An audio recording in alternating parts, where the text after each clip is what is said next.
வணக்க நண்பர்களே, இந்த வீடியோவில் நம்ம என்ன செய்தி பார்க்க போகிறோம்னா, தென்னிந்திய சினிமா தனது தூண்களில் ஒன்று இழந்துவிட்டது. கமலஹாசன் பார்த்தீங்கன்னா உருக்கமாக பதிவு ஒன்றை வெளியிட்டிருக்கிறாரு. வாங்க என்ன தகவல் என்ன செய்தின்னு இந்த வீடியோவில் பார்க்கலாம். முதன்முறையாக நம்ம சேனலில் பார்க்குறீங்கன்னா சப்ஸ்கிரைப் பண்ணாதவங்களாம் சப்ஸ்கிரைப் பண்ணிக்கோங்க.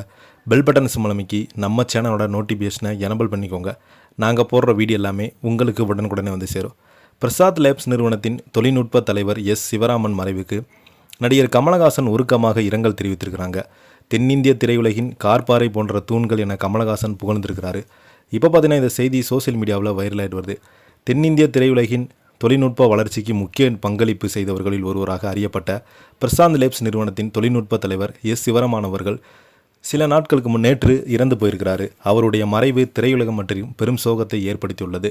இந்த நிலையில் நடிகரும் மக்கள் நீதி மய்யம் தலைவருமான கமலஹாசன் சிவராமனுடைய மறைவுக்கு உருக்கமான இரங்கல் தெரிவித்திருக்கிறாங்க. திரைப்படம் உருவாகும் விதத்தில் காலத்தில் ஏற்ப பல்வேறு தொழில்நுட்ப மாற்றங்கள் ஏற்பட்டுள்ளது. கருப்பு வெள்ளை திரைப்படங்களில் தொடங்கி வண்ணப்படங்கள், ஒளிப்பதிவு, அகலத்திரை, கணினி சார்ந்த பணிகள், எண்ணிம தொழில்நுட்பம் என சினிமா மிகப்பெரிய மாற்றத்தை சந்தித்துள்ளது. இந்த மாற்றங்கள் பின்னணியில் சிவராமன் போன்ற தொழில்நுட்ப வல்லுநர்கள் பங்களிப்பு மிக முக்கியமான இருந்ததாக கமலஹாசன் குறிப்பிட்டிருக்கிறாங்க. சிவராமன் மறைவு குறித்து கமலஹாசன் தனது சமூக வலைதள பதிவில் தென்னிந்திய திரையுலகம் அதன் உறுதியான தூண்கள் ஒன்றை இழந்துவிட்டதாக தெரிவித்திருக்கிறாங்க. சாதாரண தூண் அல்ல, காப்பாறை போன்ற உறுதியான தூண் என்று அவர் சிவராமனை பற்றி குறிப்பிட்டிருக்கிறாங்க. திரைப்பட தொழில்நுட்பத்தில் ஏற்பட்ட ஒவ்வொரு மாற்றத்திற்கும் புரிந்து கொண்டு அதற்கேற்ப தன்னை மாற்றிக்கொண்டவர் சிவராமன் என்று கமலஹாசன் தெரிவித்துள்ளார். திரைப்படத்துறையில் அவருடன் பணியாற்றியவர்கள் மட்டுமன்றாமல் அவருடைய தொழில்நுட்ப அறிவை பெற்ற பலருமே இன்று வரை அவரை நினைவு கூர்ந்து வருகிறாங்க.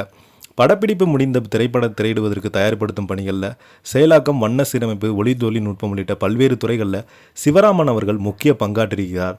இந்தியாவில் திரைப்படம் தொடர்பான பல தொழில்நுட்பங்களை நடைமுறையில் சாத்தியம் வகையில் அவர் பணியாற்றுவதற்காக தெரிவித்துள்ளார். திரைப்படங்கள் பழைய படச்சூழல் முறையில் இருந்து எண்ணிம முறைக்கு மாற்றிய காலகட்டத்தில் ஏற்பட்ட மிகப்பெரிய மாற்றத்திலும் சிவராமனுடைய பங்களிப்பு இருந்துள்ளது. திரைப்படத்துறையில் புதிய தொழில்நுட்பங்கள் அறிமுகமான போது அவற்றை பயன்படுத்திற்கு பயிற்சிகளும் சக கலைஞருக்கு வழங்கியுள்ளார். இதன் மூலம் பல ஒளிபரப்பு இயக்குநர்கள் அவர் தொழில்நுட்ப வழிகாட்டியாக இருந்திருக்கிறாங்க. சிவராமனுடைய திரைப்பட அறிவையும் அனுபவத்தையும் எடுத்தும் வகையில் கமலஹாசன் கூறியது மற்றொரு தகவலும் கவனம் பெற்றுள்ளது. தனது வாழ்நாளில் ஒவ்வொரு ஆண்டும் குறைந்தது 500 திரைப்படங்களை அவர் ஒளியில்லாமல் பார்த்திருக்க வேண்டும் என்று கமலஹாசன் குறிப்பிட்டுள்ளார். சினிமா தொழில்நுட்ப வளர்ச்சி என்பது ஒரே நாளில் நிகழ்ந்த மாற்றம் அல்ல, பல ஆண்டுகளாக திரைப்படத்துறையில் பல காலகட்டங்களாக கடந்து வந்துள்ளது. கருப்பு வெள்ளை காலம், வண்ணத் திரைப்படங்கள், தனித்தனி ஒளிபதிப்பு முறைவு, அகலத்திரை தொழில்நுட்பம், கணினி சார்ந்த படத்தொகுப்பு என ஒவ்வொரு காலகட்டத்திலும் புதிய முறைகள் அறிமுகமாகியுள்ளது. இந்த மாற்றங்களை திரைப்படத்துறையின் ஏற்றுக்கொள்ள தொழில்நுட்ப வல்லுநர்கள் மிக முக்கியமான அவசியமாக இருந்தது. அந்த வகையில் பல தலைமுறைகளை இணைக்கும் பாலமாக சிவராமனுடைய செயல்படுவதாக கமலஹாசன் அவர்கள் சுட்டிக்காட்டியுள்ளார்.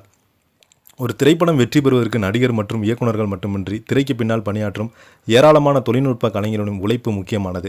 அந்த வகையில் திரைப்பட தொழில்நுட்பத்தின் வளர்ச்சிக்கு தொடர்ந்து பங்களித்த சிவராமனுடைய மறைவு ஈடு செய்ய முடியாத இழப்பாக பார்க்கப்படுகிறது.